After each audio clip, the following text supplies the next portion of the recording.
What's going on, Detroit Lions fans? Welcome back in. Stephen Will, Detroit Den 313, your go-to source for Detroit Lions entertainment. We understand it's a slow part of the season. Not a whole lot going on with some Detroit Lions news, all right? We got plenty of prospects we could be talking. We're preparing our mock draft show. We don't want to mock draft to death. We do one before the combine, after the combine, and then like the day before the draft. So we're starting to get our first one prepared, but just going to sit back, have a conversation today. Will, what are we talking? What's on the minds? Listen, I feel like I owe. Actually, I'm gonna say this. I feel Wait, like I owe our. real quick. Yeah. Talk about Jordan's fundraiser before we forget, because we forgot yesterday. Oh, yeah. Actually, listen. I'm glad you said that, man. You just got me out of some trouble. Listen, my daughter Jordan has a softball fundraiser going on right now. We will put the link in the comments after this. If you would like to get involved, please get involved. I don't ask for much, and I got kids play. I got 6 kids in there all play sports. Here's the deal with this fundraiser, and I'm going to be absolutely transparent. And Mr. Brown, if you see this, just know, I don't care if you see this. I'm drawing a line in the sand. He is up a couple $100 on us, and it is down to Jordan and my girl Carrington Brown as the number one fundraising softball players.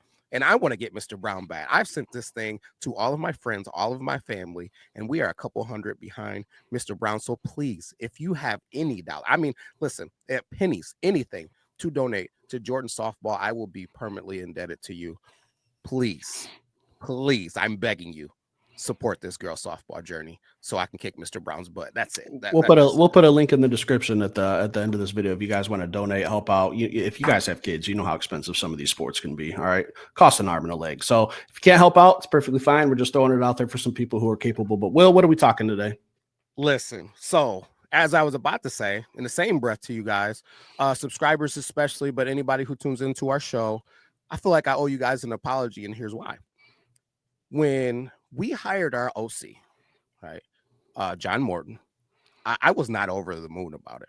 I didn't, and Steve, I don't believe you either. Neither one of us said, hey man, this sucks or anything like that, but kind of thought that it was probably going to be Tanner Ingstrand. When it wasn't him, we had some other guys that we were kind of talking about throwing out there potentially if it wasn't somebody in-house. Coach Morton gets hired. It's like, okay. And there was some things popping around Twitter about maybe he has some bad interactions with some players, his situation with the Jets. But Steve, I have no problem saying when I feel like I was wrong, and I feel like I was dead wrong for even questioning this. The more and more I dig into Coach Morton, a Michigan man from Auburn Hills, I believe, 55 years old, was already here. I found out, he's played a big role in the development of Jared Goff and the way that they decided to go about molding this offense. That guy out there in Chicago, the Chicago Bears head coach, for all of you guys who are super, super huge on him, I'm not saying that he's a bad coach by any means, but I am saying that it was not just him that was the offensive wizard in Detroit. 2022, Coach Morton played a huge role, and it's been said by Coach Campbell and the Chicago Bears coach how great and how big of a role he played in the development of this offense. And he was one of the guys that really wanted to sit down with Jared Goff and figure out what Jared Goff really loved to do, what he did well, and what he wanted to see out of the offense. So it wasn't just, hey, listen, Chicago Bears coach decided he was going to sit down with Jared Goff and it was going to be this and that. So this is a dude that Jared Goff had a major role in selecting as the OC. He's a guy that knows Jared Goff well, and he is a players-driven guy, meaning that he wants to not only put their quarterback, but he said it starts with the quarterback, but he not only wants to make sure the quarterback's comfortable, he wants to make sure everybody in this offense is comfortable. They understand the vision, it fits the team, and the scheme matches his players. Steve, now having some time to digest it, I am over the moon about Coach Morton. I'm sure there's some other reasons that we will get into. I got to ask you, how are you feeling? Are you in that same kind of cool? Or are you a little bit more excited? I won't use the term over the moon. I think more comfortable is a term I probably prefer to use. I talked about this I think it was about a week ago when a clip was circulating of Johnny Morton when the Detroit Lions were on Hard Knocks a couple years ago, and they were in the one of the coach's office. I assume it was Dan's office, and they were talking about players to cut, and Craig Reynolds' name came up, and Johnny Morton stood up and spoke for Craig Reynolds, and I think that's probably why he made the team. So when we're talking about, this is an important year, and when we're going into training camp, and we got a lot of guys on this team that most of us probably haven't heard of, and we know how our depth was tested last season with all the injuries, we need someone like that who can identify talent. And when I think about Ben Johnson versus Johnny Morton, I'm not going to say that it's a home run hire. Time will tell. Maybe it is, maybe it isn't, but this guy hasn't called a play yet. All right, I'm willing to give him the season and see how it looks. This has got to be like the equivalent of, Phil Jackson coaching the Chicago Bulls. Like, you have the greatest weapons on this offense. Like, you really can't mess it up. He's being handed the keys to a Ferrari. Just don't crash it. You got a Pro Bowl caliber quarterback. You got the number one offensive line. You got the best running back in football, the best backup running back in football. You got Amon-Ra St. Brown. You got a speedster in J-Mo. You got a good young tight end in Sam Laporta, Tim Patrick. You got a veteran there in whatever we decide to do in the draft and free agency. So Johnny Morton literally is getting the best opportunity with the best possible offense. And I don't think he's going to mess up because of that reason. I think he's a good coach. I think time will tell, how great of a play caller he is. But when I compare him to Ben Johnson, sometimes it just felt like Ben Johnson was just a little too cute. Like, we could go back and talk about the play against Washington on 3rd and 1, and we're passing the ball, and maybe that's on Ben Johnson for not calling a run play when we're running down their throat, or maybe we can blame Jared Goff for not putting it in the dirt and living to play another day. But I think that was just one of those times where it was too cute. And the trick plays are fun. They're great to watch, but they don't really get put under the microscope when you're going against the Tennessee Titans and you're doing hook and ladder plays when you're up 36 points. Like, it doesn't really matter. It's just kind of like running the score up on your opponent. But hey, if you can't beat it, try to stop it. So when you're making plays like the 3rd and 1, I think that's the kind of stuff where I think Johnny Morton is a little bit more experienced, as hopefully being around the NFL a little bit more. And he just goes, 3rd and 1, I'm not going to try to be cute here. I'm just going to line up and run the football. I just want to see some more smart decisions made on offense, especially in crunch time. So I'm not over the moon, but I think I said my comfortability was like a 3. I'm probably up to about a 5 or a 6 right now. I'm just kind of in the middle. I'm waiting to see what happens. Yeah. My comforts, man, probably a 9. It's probably a 9. And there's a couple of reasons why. First thing that sticks out in my mind is, now that I understand his time with the Jets, and he had you and I on offense as his offensive weapons, like, he had nobody. Yeah, he had. That's debatable, but they had nobody out there, and he took that team from dang near the worst offense to the 24th. And I know that doesn't sound crazy, but if you look at that roster, they had nobody on offense. Josh McNown was the quarterback. Like, it was dire out there when he got the reins. Then I think about his time with the Denver Broncos recently, man, and what he was able to help those guys do out there with Bo Nix, a rookie quarterback who threw for, I pulled it up, 3,700 yards passing as a rookie. You know what I mean? So I think about that aspect and what maybe he will be able to do with not only Jared Goff, but also with Hendon Hooker. I think about his philosophies. Yesterday, I got an opportunity to listen to an interview that he did with Dan Miller from Fox 2, and he talked about, and this is something that is really important to me, because a lot of times people get into the comments and they talk about how Jared Goff is thrown for all of these yards and he's thrown for all of these touchdowns and he's done all of these cool things, and we won 15 games. But something that stood out to me that came up in the interview was this. It said, so the Lions were one of those teams that self-sabotaged last year. They were burned by 5 turnovers against the Commanders, 4 of those turnovers which were committed by Jared Goff, right? So, and coach goes to say, we have to be consistent, we have to be disciplined, we have to focus on the details, and we have to make sure that we're not turning the ball over, right? It's not about the X's and O's. It's simple. Focus on the details, take care of the football, make good decisions, and the rest of the things are going to take care of themselves. That is something that I truly believe when it comes down to football. I don't care how many yards you pass for. I don't care how many touchdowns you get. If you're turning the ball over, you're going to have problems. But that's just the bottom line. You cannot turn the ball over, and you, to be more specific about it, you cannot turn the ball over in the playoffs. It can't happen. When the turnover margin matters, right? There's 2 things that I really look at when I'm thinking about who's going to win a football game, and I'm not coming in with my hope that the Lions are winning. When I'm really just evaluating who's going to win a football game or who's going to win something in general. What team do I think is going to make the most mistakes is the bottom line, and who's got the better leader, i.e. coach quarterback. So if you got the better quarterback, that's great. But who is going to, if I'm going into a playoff game right now, who do I think is going to make more mistakes? Is it going to be Patrick Mahomes or is it going to be Jared Goff? You know what I mean? Do I think that it would be, and I know that Patrick Mahomes just struggled in the Super Bowl, and you may say this, that, and the other, but we still know who Patrick Mahomes is. What are you betting on? Like, you know what I'm saying? So even even taking it to guys like Jaden Daniels, like it's not that he was better than Jared Goff to me. He just wouldn't make mistakes. Like he wasn't out there to give negative plays. If you don't give negative plays, man, that you're going to give your team an opportunity to win. Maybe we don't, have that turnover margin when we're on our way in the score and we have the fumble and all of that other stuff, man. I won't get into it. But if we have a guy, and the more and more I learn about him, that is focused and driven in on the small details, and he comes from a guy like Coach Payton. Coach Sean Payton is a guy that's like that.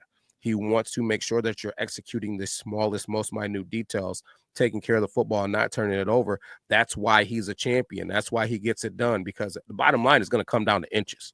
It's going to come down to seconds. It's going to come down to who, instead of throws the ball, takes the sack, lives to play the next down.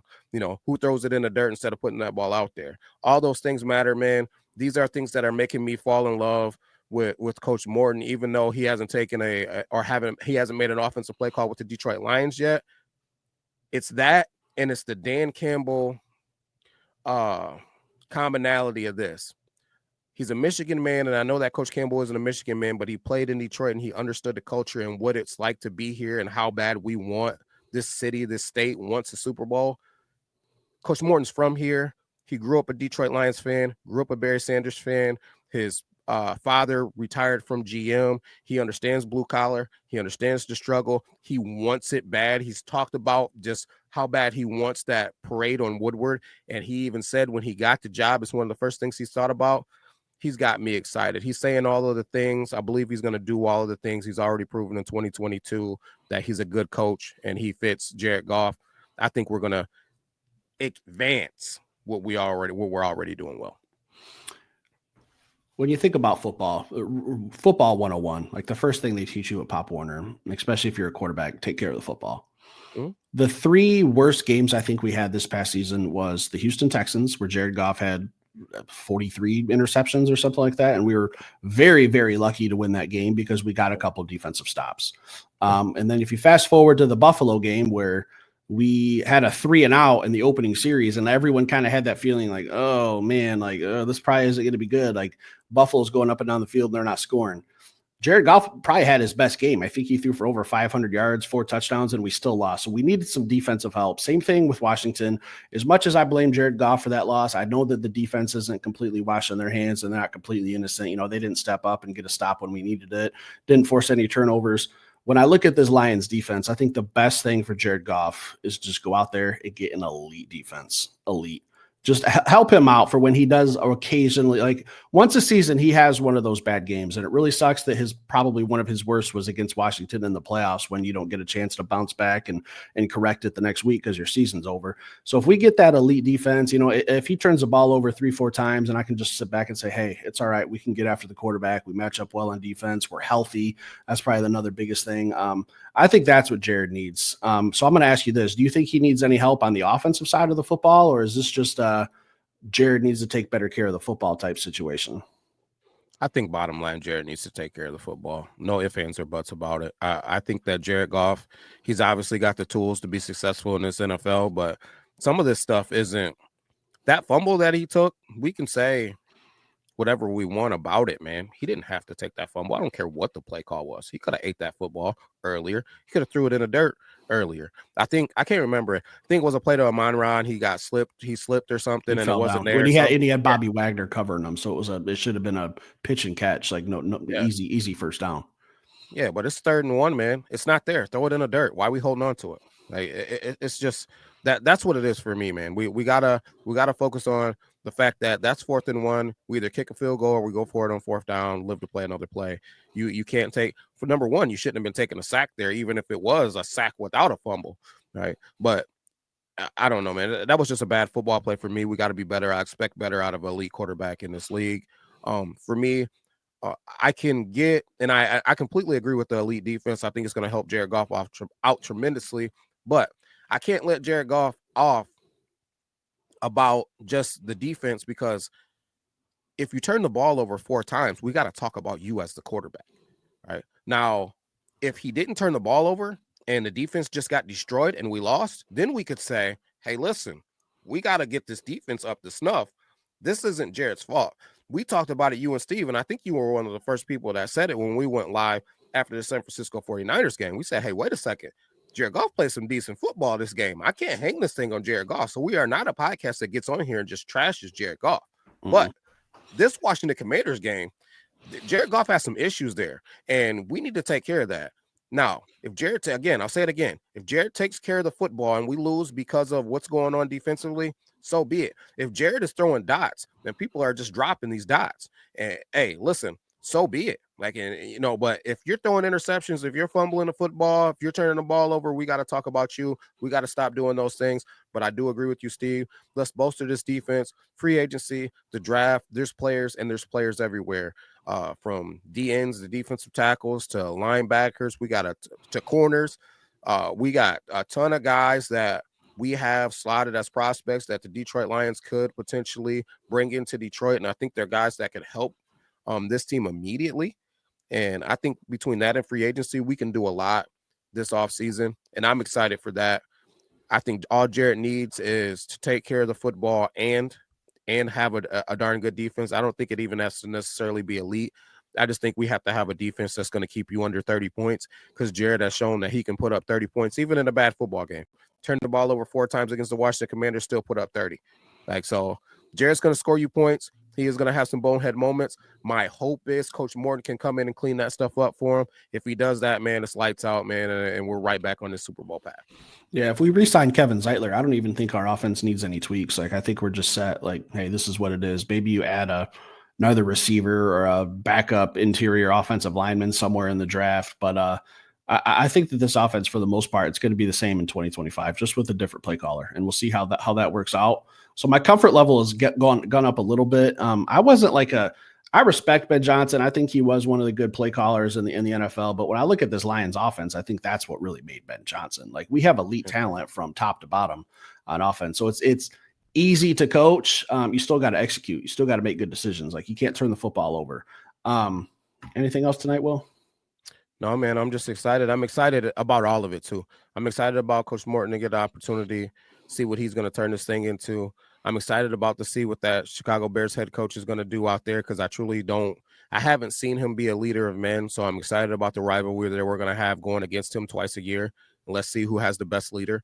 Let's see if Coach Campbell is really what everybody says that he is, above and beyond the rest of these guys, whether it's that guy that went to Chicago or whether it's the guy that went out there to the Jets. Man, we're going to have to show why we are what we are, because when I look at the teams like the Patriots and you look at teams like the Chiefs, they poach their coaches too.